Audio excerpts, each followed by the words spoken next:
byahageze aho umengo no kwiyahura bareke niko bimeze kandi ivyo birafise insiguro kandi bizi kuvuga uti ni siko byahora oya wavutse ko atari ko burya rero aha bishobora kuba kubumvise uko bari mukuru mutumva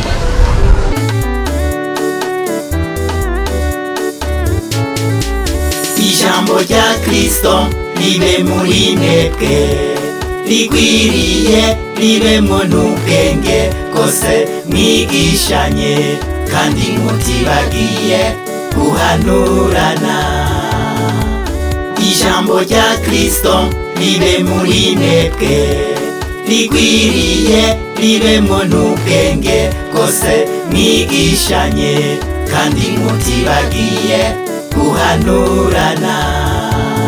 Mbega ko numvise ngurigisha wabibwiwe nande wabihawe nande?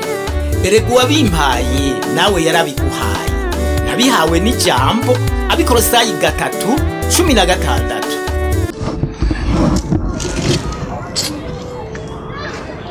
je abantu baranyobeye neje bampora iki kwera bampora iki ko je atawe ntuka atawe mbwira nabi je bampora iki abantu bose ni kuntuka nukumbwira nabi nukunyanka atawe mbwira nabi jewe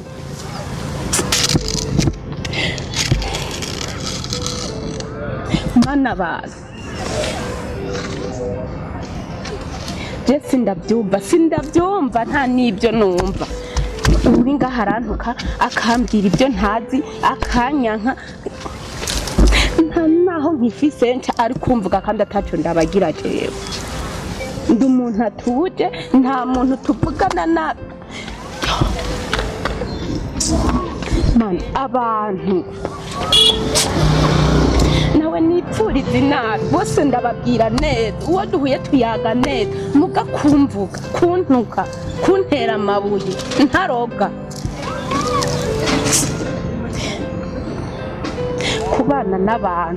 kubana n'abantu mana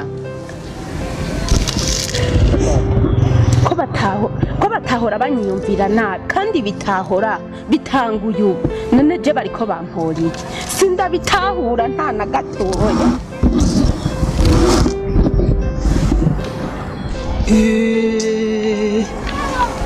muzukuru wanje karibu nibiki je nukuri muta abantu baranyobeye imyaka je nusikumenga wihebuye ariko abantu niko bameze byahageze aho umengo no kwiyahura bareke niko bimeze kandi ivyo birafise insiguro kandi bizi kuvuga uti ni siko byahora oya wavutse ko atari ko burya rero aha bishobora kuba kubumvise uko bari mukuru mutumva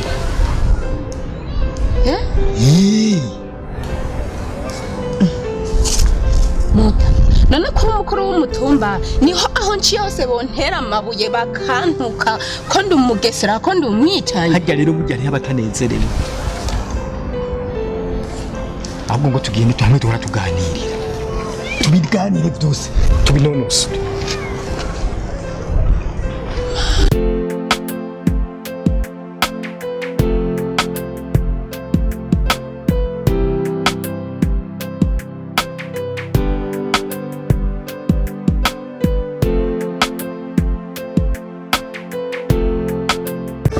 urumva rero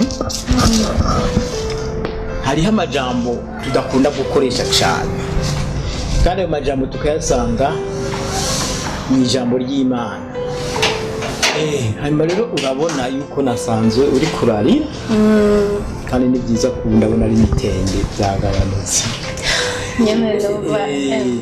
nivyo kandi naciye mbona rero ijambo tukwiye gusangira kuko nambi byo bigushikiye aho usanga byatewe n'abantu nimba byatewe n'abantu rero nawe kandi ukwiye kwirinda nk'utari uzubiteye urumva yuko ibyo tubona yuko byo tubabaza twirinde kugirira abandi urumva rero nagomba ngo tuganira kubijanye ari jambo rimwe naciye niyumvira tugiye kuganirako reka rero tusome lino jambo intumwa Paulo yandikiye abigaratiya nkuko tubisoma ngaha mu gitabo c'Imana. Ni kuvuga ni Abigalatiya 5 Abigalatiya 5 kuva ku murongo wa 19. Haravuga ngo kandi ibikorwa by'akameremere kacu biramenyekana nibi: ubushakanyi, ibihumanya, iby'isoni nke, gusenga ibigirwamana, uburozi, ubwasi, intonganya, ishari. Ngiye ngako tuganirako turabandanya mugabo nshaka tuganira kuri iri jambo imungu iki ishari. Uburake, ikeba, bitandukanye bice, igono, kuboregwa, kudandahirwa n'ibindi bene ibyo ndabibabariye ndabibaburiye ndabibaburiye nkuko nabibaburiye kera yuko abakora ibisa bityo batazoragwa ubwami bw'Imana. Umvise abakora ibyo twumvise ibyo byose twudondaguye ngo ntibazoragwa ubwami bw'Imana. Tukaba rero muri ibyo tubiga ko kuno munsi ngo tubimare. Ndagomba ko twiga kuri aka kantu wumvise kitwa ishari. Ishari rero n'akantu gakwega amabi menshi. Urabyumva? Ishari ni ikintu gishobora gukwega n'ubwicanyi. Abantu bagatikira kubera ishari. Kereka abantu benshi harabagoma akantu ishari, harabagoma gukitiranya n'ishari. Erega nanje wagumye uvuga ngo ishari. Naguma nimvirana n'ishari, ishavu bitandukanye igihe. Ishavu n'akantu gakunda kuza iyo umuntu agize ibintu bimubabaje. Umuntu akababara yeza kumva ibintu akumva umenga arahindutse abaye ukundi. Ibyo nibyo ishavu, kandi nawe nyene arashobora kubwira nabi ishavu, arashobora kugira nabi, ariko rero ntivyonganya n'ishari. Jewe rero muda ishari n'ishavu nabyitiranye. Arasobanurira ishari rero icari. Ishari bwa mbere mengana kubwisha vuko ari ikintu kiza umuntu arosira imbere mu babaza acha bamugiriye bitamunezera, hanyuma agaca ababara cyeshe ugasanga avumbukanye ibintu atashaka gukora. Rijya niryo shavu rero. Ariko ishari naryo urumva n'akantu kaza mu mutima, akantu kaza mu mutima rero akeshi kakaza kazanywe nuko hari umuntu ubonye ko hari ico akurusha. Ko ari ishari. Kazanywe n'ikintu umuntu abonye ko hari ico amurushije. Ari naho buryo rero naciye ntahura hajya babitsngo barakwanka kandi ngo bwakane ntibanakwanka kandi wewe atawe wanka kandi watawugirira nabi. Burya abantu benshi nasanze ngo bakuvuga cyane ngo kubera wabaye umutu. Burya kubera wari mu mutumba ari aho bamwe rero bafise ishari. Ishari cyane. Rero ishari iyo umuntu afise ishari ntanezerwa nuko abona uwundi muntu ari cyo yamurushije. Uvuga yuko hajya naho uburi kuracuruza uwundi adacuruza ashobora kukugirira ishari. Ashobora kuzugwa ngo niko baca bita ishari ko kwavuye kuko yakwanze kubera hari icyo abonye umurusha. Hariho n'umuntu ashaka yuko atamuntu yongana nawe, abantu bose babe munsi yiwe. Hamwe nk'ufise imodoka nk'akarorero bari nk'ufise imodoka akabona nawe waguza agakinga kandi atari nyamodoka, ashobora guhiga ngo azakugonge kugira aho gakinga gapfe. Kandi ya afise imodoka kuko aribaza yuko uzohava uduga ukazovuga imodoka ari nkawe. Iryo ni shari. Reka dusome ngaha hantu mu itanguriro cisha 39 duhere ku murongo w'10. Uwo ni mwene Yakobo yararota inzozi, handitse ngo azirotorera se na bene se. Sara mukankamira ati izo nzozi ni inzozi iki? Aho jewe na nyoko na bakuru bawe tuzoza dukubita inkoro hasi imbere yawe.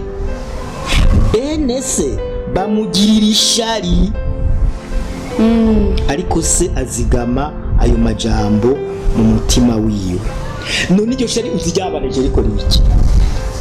Aba bahungu bavukana na Yosefu bahavuye barondera uburyo bwo kumuta mu manga, bahava baranamugurisha, kandi bavukana bivuye muki mwishari, bivuye ko bumvise ridagiye kuzoba basumvya, yego bumvise ko azobaruta, bumvise kandi ko arota inzozi bo batanazibona inzozi fise batanazibona, bamugirira ishari. Bumvise ko nakubwiye nti nawe barashobora kukwanka kubera bumvise yuko wabaye umukuru w'umutumba.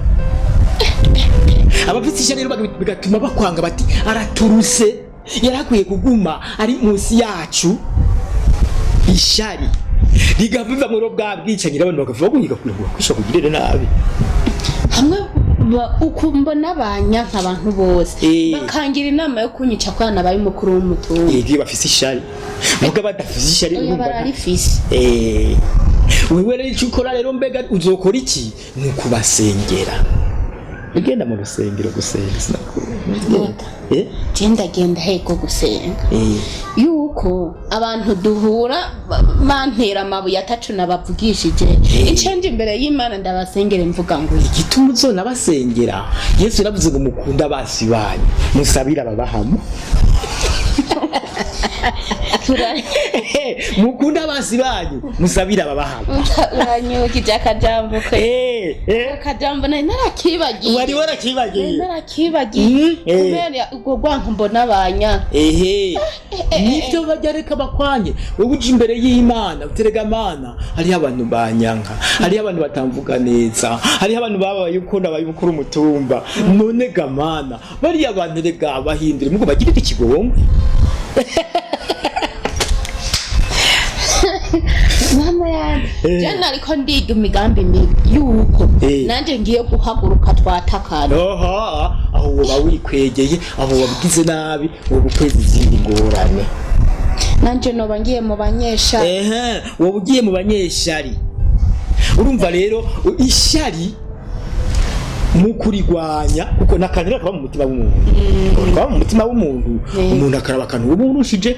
Rero mbega uzi ishari riza ryari? Ugiheza kumva umuntu ararosa ibintu agusumvya. Ukuma mu mutima wera kantu kaje ngo nakara gusumvye.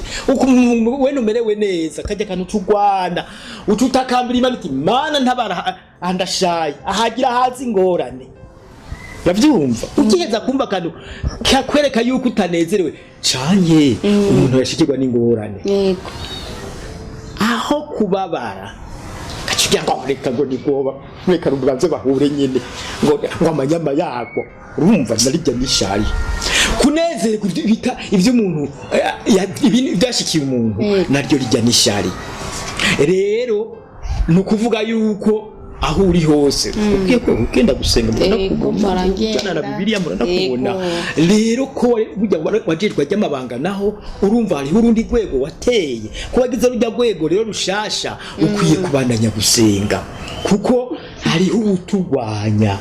Mu vyigwa twize ubwa mbere twarize yuko tufise umwasi. Uwo mwasi ni Satani. Uwo mwasi Satani naguma ko turonka amahirwe, umwasi Satani naguma yuko tunezerwa, umwasi Satani naguma ko twidegemvya, aguma ko twuma mu ngorane. Ivyo byo ndabibona. Ivyo urabibona. Yego. Kuko ndabira nk'umunsi umwe twari turi mu masengesho tuyirirwamo. Ntashe ninezererewe numva nyene ndi mu mwuka wera by'ukuri. Nigereye ahantu hari hano kukamanuko dushungurukira muhira nza numva akagwi k'abantu kantegereye karatwenga ngo yitwaza Bibiliya ngo ari dayimoni ngo ari shetani. Imana umfashe ndengane iki gikombe. Nukuri je narahitse none ni wa mugwaniza ashaka ko mva muri wa mwuka nibereyemwo niki inco nshimira Imana yaramfashije ndamanuka sinabishuye. Wumva byumvikana ko arakagwi bari bagize ko ari Satani yangiriye akagwi ko kugira kanteshe iyo ntuze nari nibereyemo. umva ko ari uwo mugwanira kugira ngo rubyumve neza burya satani nta kindi abereyeho ndetse kurondera kudutesha kuzoronga ubwami bw'Imana burimo ubugingo budashira. Satani rero yamababaye cyo gituma agaragaza uburyo bwose kugira ngo aduteshe, kazana ibintu na biriya twari ko twigarira ku kintu bita ishari. Rero ishari umuti wa byose kugira ngo turigwanye ntiri mu mitima yacu. Niturabe gusa bajye batwanga oya turabe muri twebwe ntiribeyo abo batwanga n'akazi kabo nabo nyine mugambi kubasengera ngo bivemwo kandi ijambo ry'Imana rizobakiza. Rero twige kuntu natwe twurivamo ntiribe muri twebwe ishari. Nakubwiye yuko umuntu adashaka yuko uwundi amererwa neza. Nk'akarorero umukobwa abakobwa urabona ari igihe bakundana bakajana gusenya bakajana kuvoma bakajana mugakora turiya aho iwacu naho hariho kungene ngo bacana abakozi umwe akagenda akamukorera undi akagenda nawe akazuza akamurira nibyo byeze. Hanyuma rero hari igihe bishika rero byashari ritavuyeho umwe agakobwa umwe mugenzi watarakobwa yaza kumuhita ngo tugende kuvoma numbaze bujena nari navomye kare mugende uvome ngo mbega kubera ishari kuko biranyise ko yamaze kuroba tugende mari dutabara tugende gusenya ngo agacamuheba ko bajana kandi ubwo gwango rero urumva yuko nigo gwango gwavuye mu ishari. Erega duhava mugirira nabi erega duhava rondera uburyo abankanisha n'ujya musura mukowe aza kubateranya azuhava agenda batera agenda avuge ki wabarabarozi kandi atarabarozi agenda avuge ki wabarabasuma kandi atarabasuma ntiwumva ko ariho waca haza rero bwa bwicanyi nakubwira sinakubwiye ko ari ikintu gihava gikwega ubwicanyi ishari. Itabara uwe numva ko wari wababaye kubera umvise abantu bakuvuga nabi kubera umvise abantu bakwagiriza tutabwire tutagira n'ibyo udakora abo sabafise wa mutima w'ishari. Siho nakubwiye nawe icyo ukora n'ikiye nuko nawe utogira umutima uri mu ishari. Umurongo wa nyuma rero tugira turangirize ko utwereke ingene twogwanya ako kabi kishari ingene twokagwanya. N'umurongo dusanga mu cete Paulo yandikiye Abaroma. Paulo yandikiye Abaroma igice ca 12. Cete Paulo yandikiye Abaroma igice ca 12. Igice ca 12 ku murongo wa 15. Umurongo wa 15. Cete Paulo yandikiye Abaroma igice ca 12 umurongo wa 15 avuga ngo iki umurongo wa 15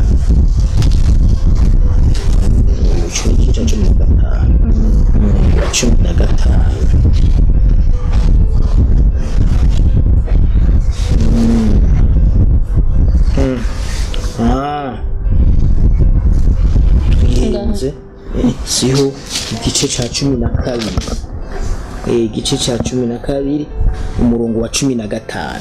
Urumva umutahuri rero igice ca 12 umurongo wa 15 haravuga ngo munezeranwe n'abanezerewe murirane n'abarira.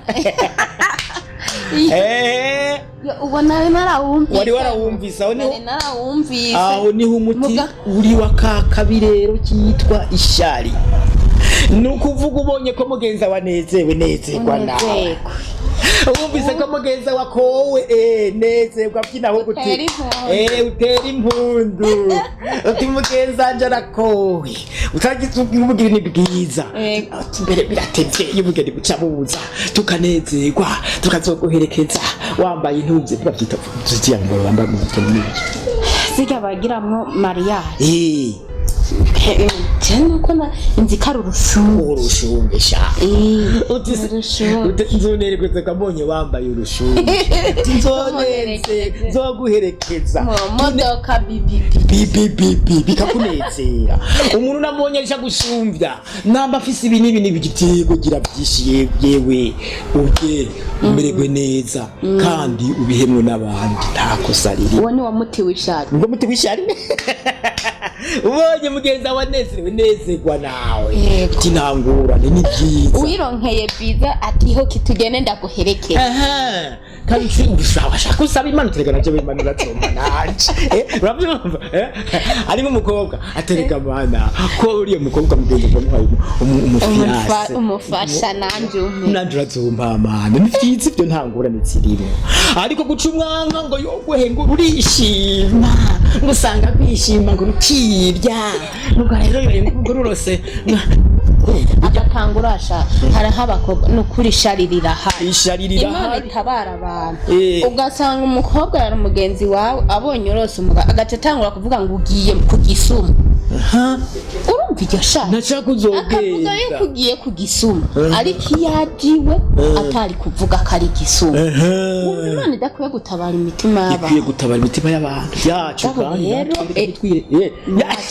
naje wintabare kuko nanje nari nagize ishari rero ivyo bariko baranyagiriza atabyonzi ngira n'umutima mubi nati ntabare sinifuyemo rero unezererewe kw'iryo jambo nkayemo urakoze tubabarane n'abababaye tunezerane n'abanezerewe ego niko Pawulo yabyandikiye abaroma munezeranwe n'abanezerewe mubabarane n'abababaye ni ukuvuga rero iyo umuntu ababaye nawe babarereka mufashe umubabaro hari uzosanga umuntu kuri yabuze n'umuntu ari mu ngorane yabuze ukuntu abaho yabuze ukuntu anezerwa nawe musajya hari mufashe tukabona urababaye kuri kandi birababaje mufashe muremeshe hanyuma urondere uburyo ushobora kumugabaniriza iyo mibabaro bashobora kumugabaniriza imibabaro mugasoma n'ijambo ry'Imana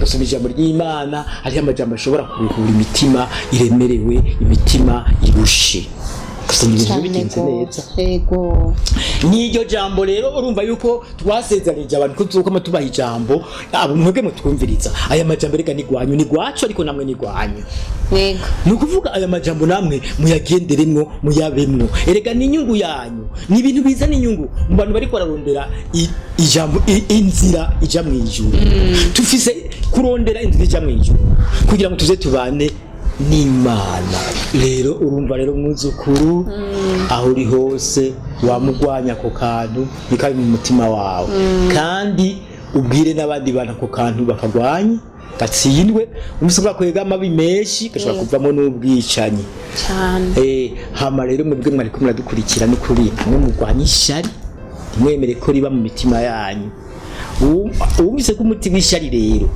ubabarane abababaye unezeranwe n'abanezerewe ego hanyuma ikiganiro cyacu cyitwa twibukanye ijambo ego naho uzokwandika twibukanye ijambo uzoshobora kuronka iki kiganiro kuvuga cyo kumuhora wa Deo Munyare wenze nibutse ego mugira amahoro y'Imana Imana ikomeze kubahezagira murakoze babakunda cyane bye Oya Kristo nibe muri mwebwe rigwiriye ribemwo n'ubwenge kose mwigishanye kandi mutibagiye guhanurana mbega ko numvise ngurigisha wabibwiwe nande wabihawe nande erega uwabimpaye nawe yarabiguhaye nabihawe n'ijambo abikorosayi 3:16